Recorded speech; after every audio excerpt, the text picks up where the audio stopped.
तो हेलो मेरे प्यारे दोस्तों, चलिए आज की वीडियो शुरू करते हैं।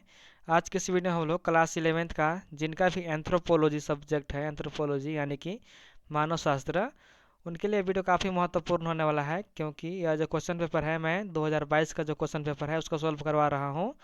तो आप लोगों का जो 2026 में एग्जाम होने वाला है उसमें जो क्वेश्चन है वो अधिकांश यहीं से मैच करने वाला है। तो वीडियो को अंत तक वॉच कीजिएगा, ठीक है।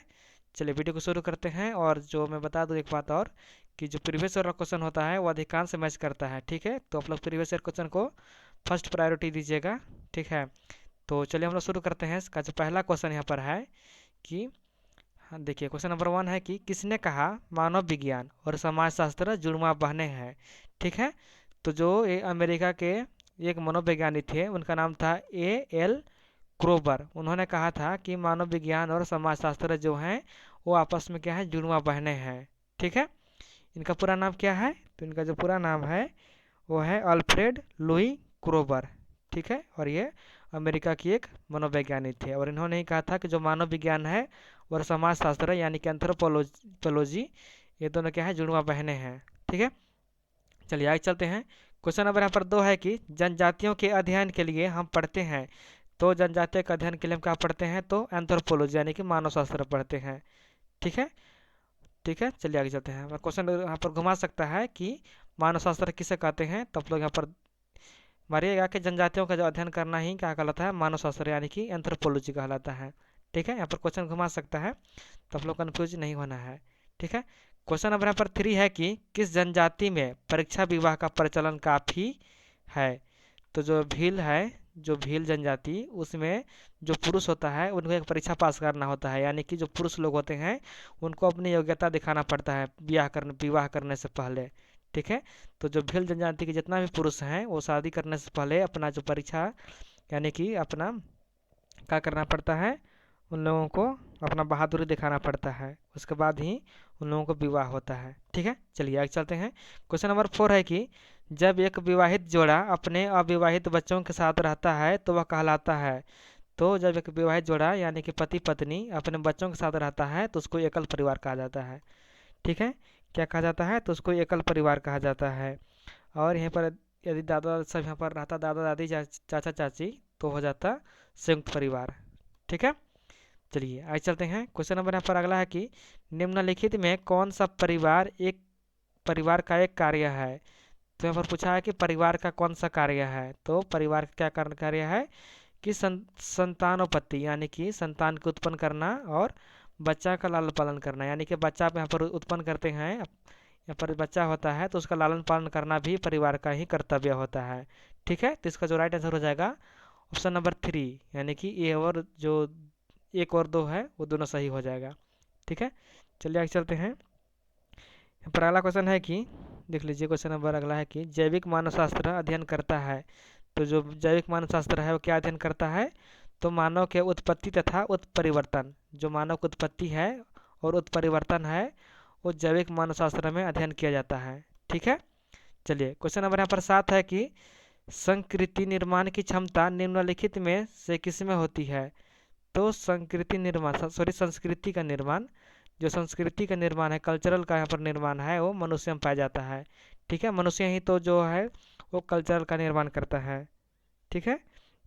जैसे कि यहाँ पर क्या हो जाए, कल्चरल किसे कहते हैं? तो बोली भाषा, आप लोग रहन सहन जो है वो मनुष्य ही अपना विकास कर पाता है, ठीक है।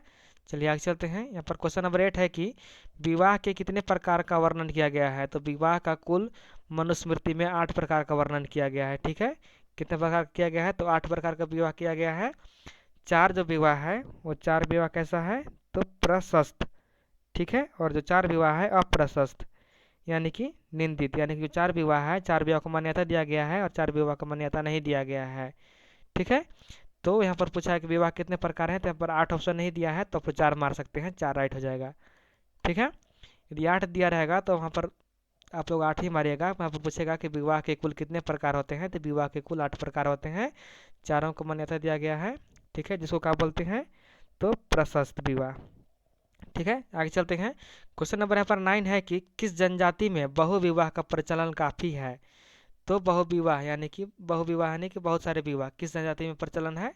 तो हो जो जनजाति के लोग हैं वहाँ पर पर विवाह कर सकते हैं, यानी कि एक से ज़्यादा विवाह कर सकते हैं हो जनजाति में। ठीक है, चलिए आगे चलते हैं। यहाँ पर क्वेश्चन अगला है कि निम्न में से कौन मानव विज्ञान की शाखा है? तो प्राग इतिहास जो है वो मानव विज्ञान का शाखा है।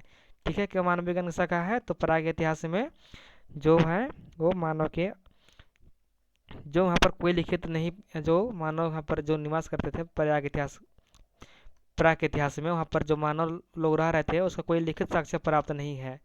ठीक है, तो मानव विज्ञान की एक शाखा है प्राग इतिहास।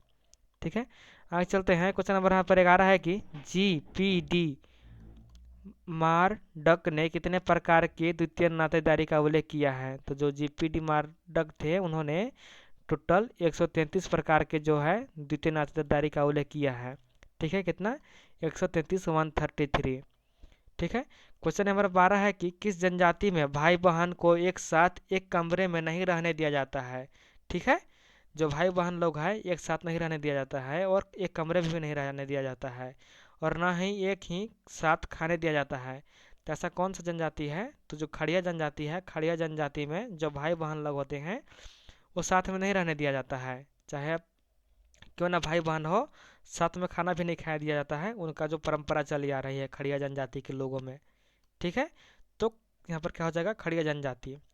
यही तो आप लोगों का है एंथ्रोपोलॉजी। एंथ्रोपोलॉजी किसे कहते हैं? तो विभिन्न प्रकार की जो जनजाति है उसके बारे में अध्ययन करना। ठीक है, तो आप लोग यहाँ पर विभिन्न सारे जो जनजाति है, संथाल है, उरांव है, खड़िया है, हो है, सभी के बारे में आप लोग यहाँ पर पढ़ रहे हैं। ठीक है, चलिए आगे चलते हैं। क्वेश्चन नंबर 13 है कि शारीरिक मानव विज्ञान का अध्ययन किस पहलू से होता है? तो मानव व मिट्टी से शारीरिक मानव विज्ञान का अध्ययन शुरू होता है। ठीक है, चलिए यहाँ पर आगे चलते हैं। क्वेश्चन अगला है कि परिवार संबंध पाया जाता है। तो परिवार संबंध कहाँ पाया जाता है? तो एक व्यक्ति और उसकी सास के बीच पाया जाता है परिहार संबंध। क्या है? तो परिहार संबंध एक व्यक्ति और उसके सास के बीच पाया जाता है। ठीक है, क्वेश्चन नंबर 15 है कि चाचा नातेदारी किस श्रेणी के अंतर्गत आता है?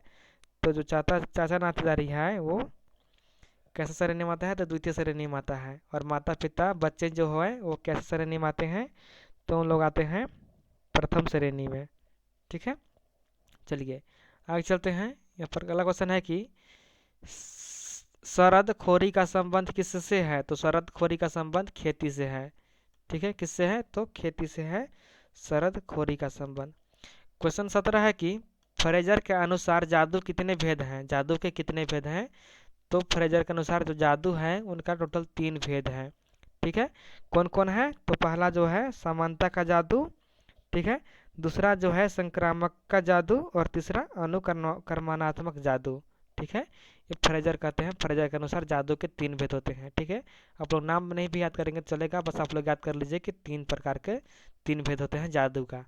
ठीक है, आगे चलते हैं। क्वेश्चन नंबर 18 है कि किस समय मानव पत्थर का प्रयोग करते थे उस युग को पुरातत्वविदों ने क्या नाम दिया? तो पुरातत्वविद यानी कि जो आर्किटेक्चर थे उन लोग जब मानव लोग पत्थर का प्रयोग करते थे उस युग को क्या कहा? तो उस युग को पूरा पाषाण युग कहा था।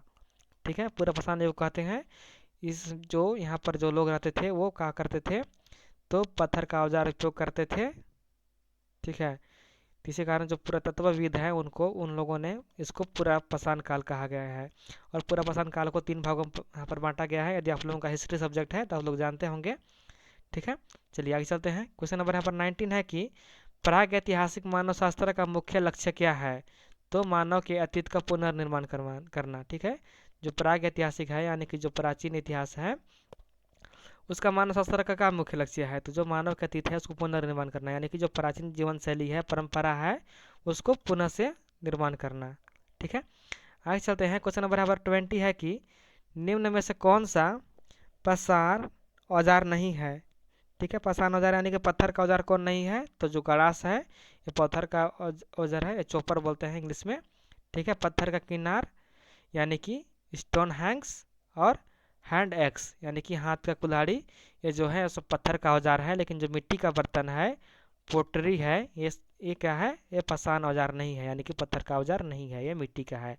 ठीक है, आगे चलते हैं। क्वेश्चन नंबर 21 है कि धर्म सामाजिक कार्य है और जादू है तो धर्म सामाजिक कार्य है और जादू क्या है तो व्यक्तिगत कार्य है। ठीक है, ऑप्शन नंबर पहला हो जाएगा। आगे चलते हैं, क्वेश्चन नंबर 22 है कि सरहुल पर्व किसे से जुड़ा हुआ होता है। तो जो सरहुल पर्व है जो झारखंड में मनाते हैं, ये कैसा किससे जुड़ा हुआ है तो फूलों से जुड़ा हुआ पर्व है। आप लोग देखे होंगे कि जब फूल फुला जाते हैं तो सरहुल पर्व मनाया जाता है। ठीक है, आगे चलते हैं, क्वेश्चन नंबर 23 है कि उरांव जनजाति मुख्यतः कहाँ निवास करती हैं। तो जो उरांव जनजाति हैं वो मुख्यतः कहाँ पर निवास करते हैं तो झारखंड हो गया, झारखंड और इसके अलावा पश्चिम बंगाल, उड़ीसा और छत्तीसगढ़ जो राज्य हैं वहाँ पर निवास करते हैं, लेकिन सबसे अधिक यहाँ पर झारखंड में ही निवास करते हैं। ठीक है, यदि झारखंड नहीं पर दिया रहेगा तो पश्चिम बंगाल या छत्तीसगढ़ यहाँ पर मार सकते हैं। अच्छा, उड़ीसा भी मार सकते हैं, लेकिन यहाँ पर झारखंड दिया रहेगा तब तो झारखंड ही मारना है। ठीक है, चलिए क्वेश्चन नंबर 24 है कि पांचा पद्धति पाया जाता है। तो पांचा पद्धति संस्थाल में उरांव में जनजाति में पाया जाता है। पांचा पद्धति कहाँ पाया जाता है तो उरांव जनजाति में पाया जाता है। ठीक है, आगे चलते हैं, क्वेश्चन नंबर 25 है कि झारखंड की दूसरी सबसे बड़ी जनजाति कौन है। तो झारखंड की दूसरी सबसे बड़ी जनजाति संथाल जाति है। ठीक है, जो संथाल जनजाति है वो झारखंड की दूसरी सबसे बड़ी जनजाति है। और आप लोग कमेंट करके बताइएगा कि झारखंड के सबसे जो जनजाति है, सबसे बड़ा जनजाति है, वो किस जाति के अंतर्गत आते हैं, कौन सी जनजाति है। ठीक है, चलिए आगे चलते हैं, क्वेश्चन नंबर 26 है कि महतो गांव का मुखिया होता है। तो जो महतो गांव है उसका मुखिया कौन होता है तो संथाल में जो महतो हैं वो गांव का मुखिया होता है। ठीक है, क्वेश्चन नंबर 27 है कि गित्ती ओरा पाया जाता है। तो गित्ती ओरा संथाल में पाया जाता है। ठीक है, क्वेश्चन नंबर 28 है कि उरांव जनजाति का युवा गृह का क्या नाम है। तो जो उरांव जनजाति की युवा गृह है यानी कि छात्रावास है उसका नाम क्या है धूमकुड़िया। क्या नाम है तो इसका धूमकुड़िया नाम है। और धूमकुड़िया जो होता है वो ब्रह्मचार्य जो बालक होता है या बालिका होता है, लड़का या लड़की का होता है, उन लोगों को शिक्षा ग्रहण करने का केंद्र होता है। ठीक है, यहाँ पर ब्रह्मचर्य का पालन करते हैं धूमकुड़िया में। और यहाँ पर जब तक शादी नहीं हो जा रहा है तो एक लड़का और लड़की जो होते हैं वो यहाँ पर रहकर यहाँ पर शिक्षा ग्रहण करते हैं। ठीक है, धूमकुड़िया कहा जाता है इसको। ठीक है, क्वेश्चन नंबर यहाँ पर 29 है कि पहाड़ा पंचायत के प्रमुख को कहते हैं। यहाँ पर पहाड़ा नहीं होगा, पहाड़ा हो जाएगा। पहाड़ा जो पंचायत है उसके प्रमुख को क्या कहा जाता है तो पहाड़ा राजा कहा जाता है। पहाड़ा राजा या पहाड़ा राजा कहा जाता है। ठीक है, क्वेश्चन नंबर यहाँ पर 30 है कि मुंडा गांव के धार्मिक प्रधान को कहते हैं। तो जो मुंडा गांव है उसके धार्मिक प्रधान को क्या कहा जाता है तो पहान कहा जाता है। पाहान हो जाएगा मुंडा गांव के धार्मिक प्रधान को। ठीक है, क्वेश्चन नंबर यहाँ पर 31 है कि मुंडा गांव में पंचायत की बैठक खालिस्तान नामक स्थान में होता है। तो जो मुंडा गांव है उसका पंचायत जो होता है वो अखाड़ा में होता है। ठीक है, ये अखाड़ा होता है खाली मैदान में होता है, यहीं पर लोग बैठकर यहाँ पर मीटिंग या पंचायत करते हैं ये मुंडा समाज में।